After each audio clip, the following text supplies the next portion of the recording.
अहो आमचं कुटुंब फोडलं, आमची पार्टी फोडली. मी तुम्हाला विचारतो की तुमचं कुटुंब जर बाहेरच्या व्यक्तीने फोडलं असतं, तुम्ही शांत बसला असता का?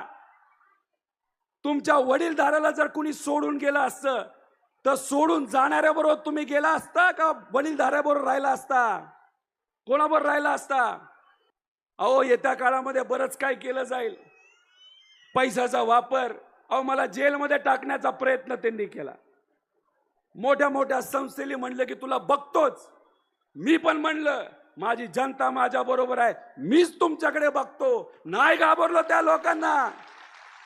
अहो तुम्ही जेलमध्ये टाकलं तरी छत्रपती शिवाजी महाराज असतील, शिवशाहू फुले आंबेडकर असतील, अण्णाभाऊ साठे असतील, पुण्यश्लोक अहिल्यादेवी होळकर असतील, यांनी आम्हाला शिकवलंय काही झालं तरी दिल्ली समोर झुकायचं नाही, आपला स्वाभिमान राखायचा. आणि तुम्ही हा निवडून दिलेला